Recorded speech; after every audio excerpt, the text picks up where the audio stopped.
Mas Imam nggak bisa Mas. Suaranya nggak ini, nggak apa namanya, nggak nggak bisa terdengar. Mas Mukmin ada nggak? Hadir nggak malam ini?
Mas Sugianto, coba Mas Sugianto ini ngomong dulu. Buka aja mic-nya Mas.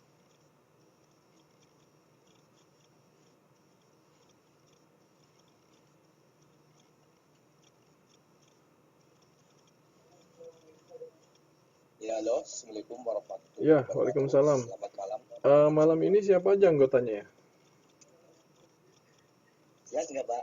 Ya, jelas-jelas. Malam ini siapa anggotanya? Mbak Kofifa, Mbak Kotifa, Pak Kotia, ya Mbak Kotia, terus halo, Mukmin, Mas Mukmin. Mas Mukmin ini panjangnya namanya siapa? Mukmin, namanya Mukmin aja. Oh, Mas Mukmin. Ya, terus Imam itu Mustoli. Imam Musolih. Halo, Ya, jelas nggak, Pak? jelas-jelas. Ya, sekarang aja. Wah, dari tadi sinyalnya nggak ada. Oh iya. Maaf, alamat berapa, Pak? Mas Imam di mana sekarang posisi? Saya di kampung, Pak. Oh, ya udah. Oke, Mas Imam kena di bagian mana? Saya seharusnya kegiatan belajar 2. Oke, nggak apa-apa. Belajar belajar dua di part berapa? Di halaman berapa? Slide berapa? Halaman 431. Bentar. Bukan di ini, di PowerPoint-nya. Kewirausahaan dan bisnis kecil.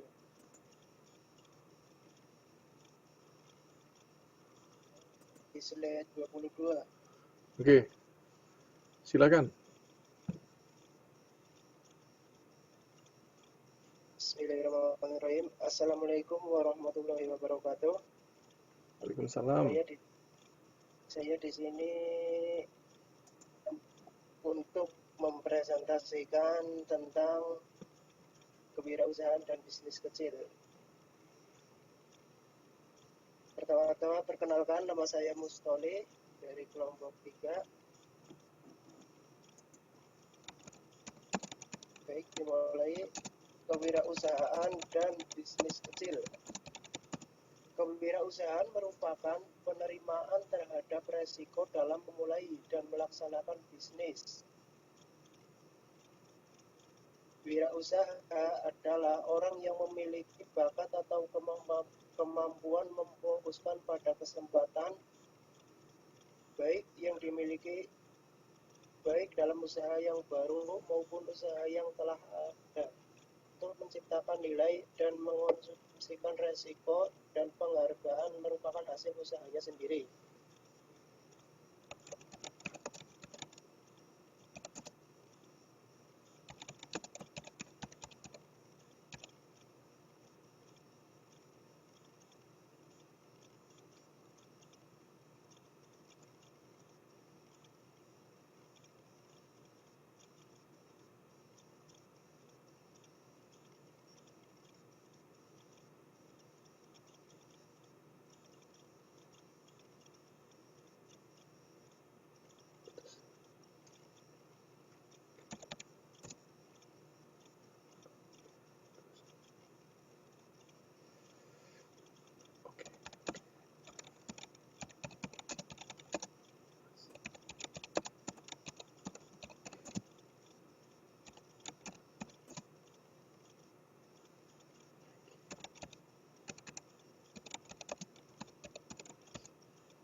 Oke, baik. Saya langsung ambil alih saja karena nampaknya malam ini apa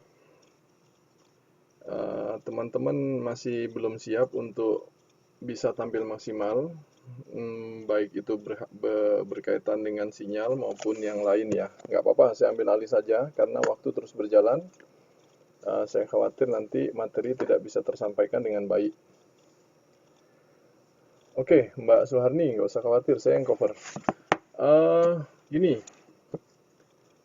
materi ini sudah saya jelaskan di awal berkaitan mengenai kepemilikan bisnis. Jadi harusnya teman-teman di sini bisa lebih mudah untuk menjelaskan berkaitan dengan materi yang akan kita yang kita tampilkan pada malam hari ini.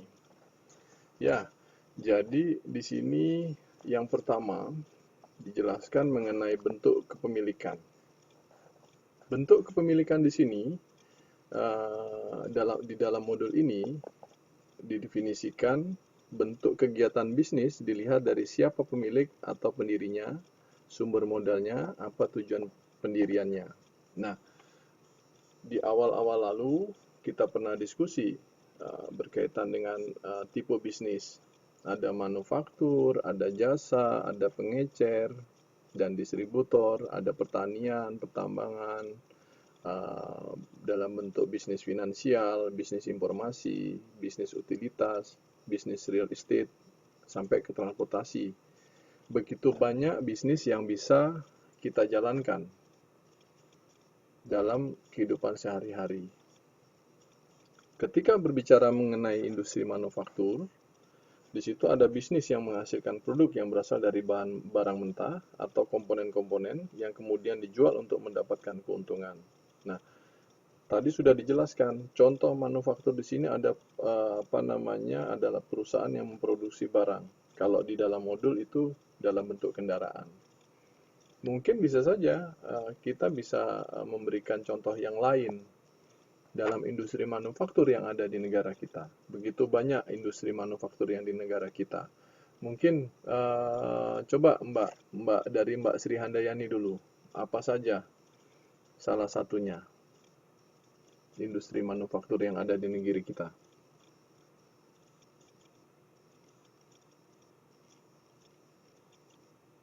Langsung di ini aja, langsung ngomong aja, nggak usah diketik lama.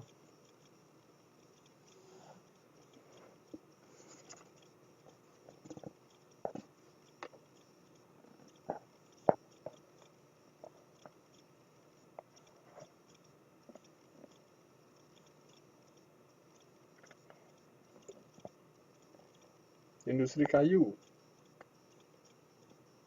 Oke. Apalagi? Mungkin ada teman yang ini mau ini. Saya hanya mengingat-ingatkan kembali. Ada benang. Apalagi? Kayu juga menjadi elektronik. Eh, elektronik itu masuk industri manufaktur atau bukan ya?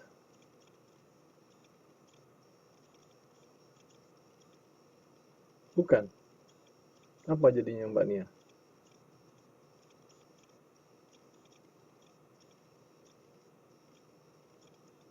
Bisnis kapal. Keramik. Jadi gini, manufaktur yaitu bisnis yang menghasilkan produk yang berasal dari barang mentah atau komponen-komponen kemudian dijual untuk mendapatkan keuntungan. Jadi manufaktur di sini ada banyak perusahaan manufaktur yang ada di Indonesia. Ada perusahaan plywood, ada perusahaan elektronik, ada perusahaan seperti dalam bentuk otomotif maupun yang lain. Banyak sekali. Jadi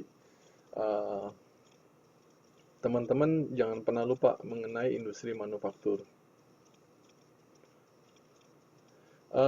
Di sini selanjutnya ada industri jasa. Industri jasa di sini bisnis yang menghasilkan barang yang tidak berwujud.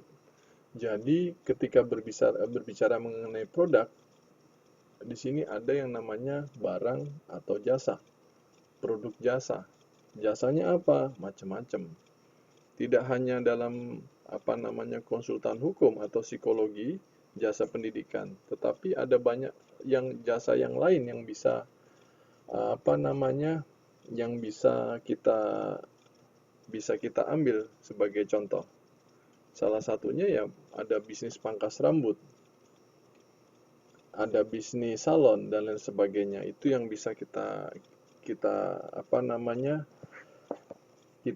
gunakan sebagai contoh. Nah, selanjutnya ada pengecer dan distributor. Di sini merupakan pihak yang berperan sebagai perantara barang atau produsen dengan konsumen. Kebanyakan toko dan perusahaan yang berorientasi konsumen merupakan distributor atau pengecer. Nah, selanjutnya ada bisnis pertanian dan pertambangan. Nah, kita bisa melihat di sini banyak bisnis yang berkaitan dengan pertanian dan pertambangan yang ada di negeri kita. Kita bisa lihat ada bisnis tanaman pertanian, ada bisnis perkebunan, sampai ke bisnis yang berkaitan dengan hasil tambang. Nah, selanjutnya ada bisnis finansial. Nah, bisnis finansial di sini di negara kita ya banyak bisnis yang sudah mulai bermunculan berkaitan dengan bisnis finansial, karena dirasa bahwa bisnis ini cukup menarik. Nah, selanjutnya ada bisnis informasi. Di sini dalam bisnis informasi itu sendiri diartikan bahwa bisnis yang menghasilkan keuntungan terutama dari penjualan kembali properti intelektual. Nah, bisnis informasi ini dapat dilihat misalnya pada perusahaan pertelevisian. Kita bisa lihat betapa menjanjikannya keuntungan ketika seorang investor itu mencoba untuk bermain pada industri atau pada bisnis khususnya pada dunia hiburan. Ada radio, ada surat kabar, ada majalah, buku, dan lain sebagainya yang ada kaitannya dengan informasi. Nah, selanjutnya ada utilitas. Ketika berbicara mengenai utilitas, di sini ada nilai guna. Nah, bisnis yang mengoperasikan jasa untuk publik seperti listrik dan air yang biasanya didanai oleh pemerintah dan merupakan perusahaan yang dimonopoli oleh pemerintah. Nah, selanjutnya ada bisnis real estate. Bisnis real estate di sini adalah bisnis yang menghasilkan keuntungan dengan cara menjual, menyewakan, dan mengembangkan properti rumah dan bangunan. Nah, selanjutnya ada bisnis transportasi. Nah, bisnis transportasi di sini diartikan bahwa bisnis untuk mendapat keuntungan dengan cara mengantarkan barang atau individu dari sebuah lokasi ke lokasi yang lain. Mungkin bisa saja nanti teman-teman yang ada di kelas ini akan mencoba misalnya gini, Pak Ropi, ya mungkin Pak Ropi bisa tidak, Pak saya nanti ini ada modal, Pak saya ada modal sedikit, dan ada teman juga yang mau mau ngajak bergabung dan bisnis saya ini berkaitan dengan bisnis bisnis transportasi udara. Bisa saja, mungkin bisa memulai dari kayak seperti kita lihat ada maskapai Sriwijaya Air maupun yang lain, itu juga dimulai dari tidak langsung besar seperti saat ini, tetapi usaha itu dengan modal yang kecil, dengan pesawat dipinjemin dulu, habis itu dengan etos kerja yang baik, maka usaha tersebut atau bisnis tersebut menjadi besar, seperti saat ini. Ya, ada bisnis kargo, ada JNE dan lain sebagainya, masih banyak yang bisa saudara-saudara lakukan. Apalagi kalau misalnya kargo pada saat ini itu cukup menjanjikan. Bisa saja di sini misalnya teman-teman berani mau pingin buka usaha pengiriman barang dari Taiwan ke Indonesia atau dari Indonesia ke Taiwan. Kalau dari Taiwan ke Indonesia mungkin ngopernya dari Sini misalnya Mbak Santi mau buka usaha pengiriman barang. Bisa, kita bisa lihat indeks. Indeks yang ada di Taiwan itu apa namanya, selain usaha jual beli barang, juga ada bisnis lain yang dijalankan. Banyak, salah satunya yaitu mengirimkan barang, menukarkan apa untuk tukar uang maupun yang lain. Mungkin ada tiket dan lain sebagainya. Nah, jadi bisnis-bisnis yang dilakukan ya pengiriman barang ya Mbak Puji. Apa namanya? Pengiriman uang. Jadi bisnis-bisnis yang seperti yang kita diskusikan pada malam hari ini sebenarnya bisa kita lakukan, cuman ketika memulai bisnis di situ ada risiko yang harus kita siap untuk kita hadapi. Ya, selanjutnya ada konsep dasar globalisasi. Di sini ada untuk menjangkau pasar bebas, di sini ada konsep dasar globalisasi di mana jenis kepemilikan bisnis di sini tradisional di sini ada 3. Ada perusahaan perorangan, ada kemitraan, dan korporasi. Nah, perusahaan perseorangan di sini pada umumnya didirikan dan dimiliki oleh perseorangan, sehingga tanggung jawab pemilik tidak terbatas dan keberlanjutan ditentukan oleh pemiliknya. Nah, pada pertemuan yang lalu, saya sudah menjelaskan banyak berkaitan dengan perusahaan perseorangan. Jadi, perusahaan perseorangan atau biasa disebut badan usaha perseorangan merupakan salah satu bentuk organisasi bisnis yang ada di negara kita, di mana bisa diartikan bahwa badan usaha perseorangan yang kepemilikannya dan pengolahannya ditangani oleh satu orang ini memiliki jenis usaha yang memiliki karakteristik seperti modal yang kecil, jumlah tenaga kerja yang sedikit, terbatasnya keanekaragaman produk dan jasa yang dihasilkan, dan penggunaan teknologi yang masih sederhana biasanya. Nah, badan usaha perseorangan di sini pada umumnya merupakan sektor usaha yang mandiri, yang mempekerjakan sedikit tenaga kerja dari lingkungan yang terdekat. Seperti itu. Nah, ini keunggulannya dari perusahaan perorangan. Bentuk perusahaan ini ternyata banyak dipilih oleh sebagian besar masyarakat yang berada di desa maupun di kota karena memiliki beberapa kelebihan yang seperti yang ada di dalam modul. Nah, mudah mendirikan dan membubarkannya itu yang paling mudah untuk kita lihat kelebihannya. Untuk mendirikan perusahaan perseorangan tidak perlu mengurus perizinan yang rumit biasanya. Dan untuk membubarkan atau menggantikan dengan jenis usaha yang lain dapat dilakukan dengan mudah sesuai dengan keinginan pemilik. Selanjutnya, kebanggaan dan kepuasan atas kepemilikan serta dapat memimpin perusahaannya sendiri. Jadi di sini kita punya kendali perusahaan itu ada di tangan sendiri karena perusahaan itu dipimpin atau dikelola oleh individu secara keseluruhan sehingga kita bisa lihat bahwa maju mundurnya perusahaan itu sangat tergantung oleh seorang pemimpin. Nah, selanjutnya di sini ada keuntungan yang diperoleh adalah milik sendiri ya.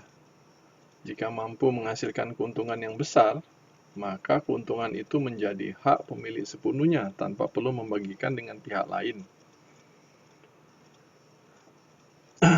Tidak dikenakan pajak yang berganda. Di sini kan pajak perusahaan rendah, jadi tidak dikenakan pajak berganda. Apabila keuntungan usaha melebihi penghasilan tidak kena pajak, biasanya kalau misalnya dalam dunia usaha itu biasanya ada istilah PTKP ya, atau penghasilan tidak kena pajak. Jadi maka diwajibkan untuk membayar pajak penghasilan.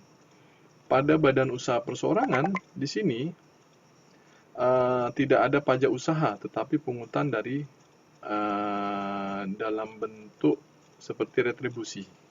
Seperti itu. Ini sudah kita diskusikan di pertemuan yang lalu. Kalau nggak salah, Mas Sugianto nanya, kalau nggak salah Mas Sugianto atau siapa yang nanya ya, ada pajak apa enggak gitu. Seperti itu.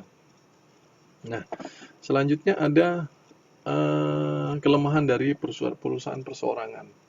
Nah, kelemahan di sini dari usaha perseorangan di sini relatif lebih mudah digeluti dan dikelola ya. Namun dengan demikian tidak setiap orang itu memiliki cukup sumber daya untuk memenuhi kebutuhan-kebutuhan usaha tersebut. Keterampilan kewirausahaan atau biasa disebut dengan entrepreneur skill ya, dan keahlian pengolahan merupakan faktor penting yang menentukan maju mundurnya suatu usaha. Jadi di sini ada beberapa kekurangan yang mungkin timbul dari badan usaha perseorangan ini.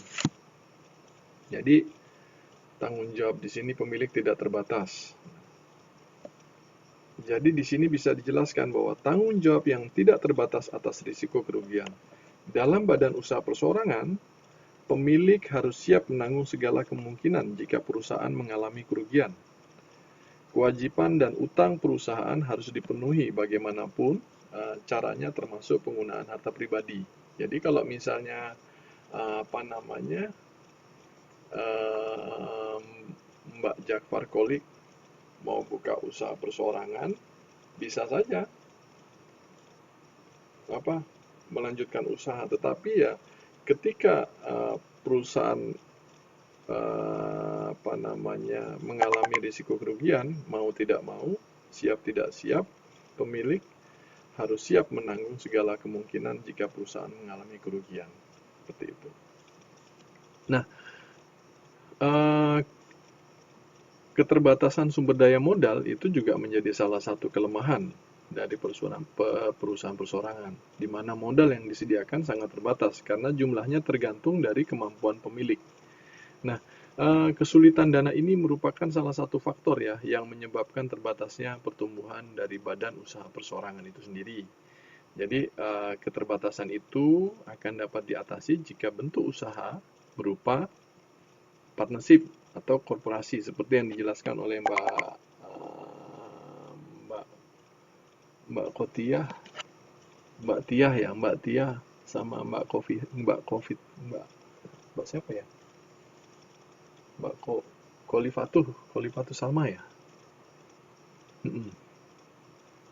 Nah, selanjutnya ada kesulitan dalam pengolahannya. Pemilik harus mengelola ya seluruh aktivitas usaha yang meliputi pembelian, produksi, pemasaran, keuangan, administrasi, dan sebagainya. Jadi di sini kemampuan dan keterampilan satu orang tentu sangat terbatas untuk mengelola usaha dengan baik. Di sini keterbatasan keterampilan pemilik mungkin akan mendorong mereka untuk mencari rekan atau mengubah badan usaha perseorangan menjadi korporasi. Biasanya itu yang paling mudah. Nah, selanjutnya ada kesulitan untuk, tadi kesulitan pengolahan ya. Kesulitan untuk membagi waktu itu juga merupakan kelemahan. Jadi seorang pemilik bisnis harus mengelola bisnisnya, melatih tenaga kerja, melakukan transaksi, melakukan pembukuan, sampai ke pengaturan keuangan, sampai membeli bahan baku dan melakukan proses produksi, dan kegiatan-kegiatan lain yang mungkin bersifat pribadi maupun bisnis. Jadi hal ini dapat diartikan bahwa pemilik usaha harus bekerja keras dalam sehari yang menyebabkan bisa saja seseorang itu mengalami kelelahan fisik sehingga pekerjaan yang tidak dapat dilakukan dengan optimal. Nah, seperti itu. Keuntungan pribadi sedikit, opportunity cost sebagai karyawan, asuransi, dan tunjangan. Jadi benefit yang kecil, jika seorang mengelolanya usahanya sendiri, maka ia akan kehilangan keuntungan lain yang mungkin didapat dengan bekerja di perusahaan lain. Jadi orang tersebut tidak akan mendapatkan asuransi kesehatan, asuransi kecelakaan, uang cuti, dan lain sebagainya, yang semuanya itu akan didapat jika ia bekerja untuk orang lain. Bahkan keuntungan ini ternyata mampu menambah pendapatan sebesar 30%. kita bisa lihat bedanya perusahaan perseorangan dengan yang lain. Nah, pertumbuhan atau ekspansi perusahaan perseorangan umumnya tidak terlalu besar. Pertumbuhannya di sini terbatas.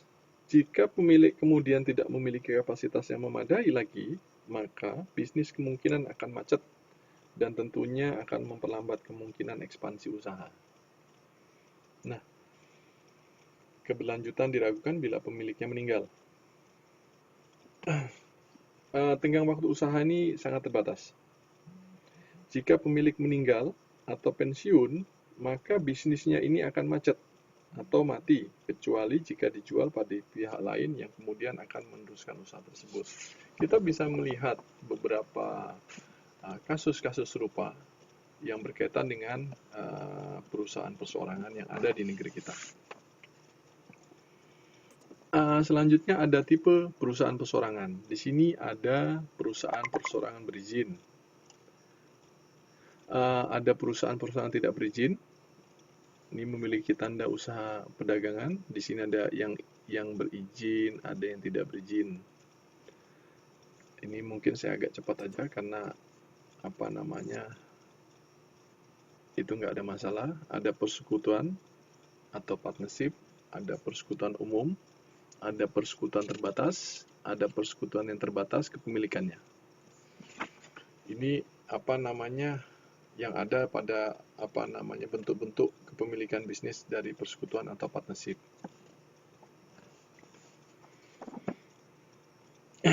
Jadi persekutuan itu sendiri, mungkin saya mengingatkan kembali, merupakan suatu unit bisnis yang mungkin diawali dengan bentuk badan usaha perseorangan. Kemudian sejalan dengan perkembangan dan perluasan usaha, maka diperluas menjadi badan usaha persekutuan. Dan akhirnya bisa terbentuk korporasi atau perseroan. Kesulitan yang dialami oleh badan usaha perseorangan, misalnya modal yang terbatas, umur usaha yang amat tergantung pada pemilik, keterbatasan kemampuan manajemen, ini dapat diatasi dengan membentuk persekutuan. Jadi, persekutuan di sini adalah bentuk legal suatu bisnis yang dimiliki 2 orang atau lebih untuk mencapai tujuan bisnis. Ingat ya, jangan pernah lupa. Persekutuan adalah bentuk legal suatu bisnis yang dimiliki 2 orang atau lebih untuk mencapai tujuan bisnis.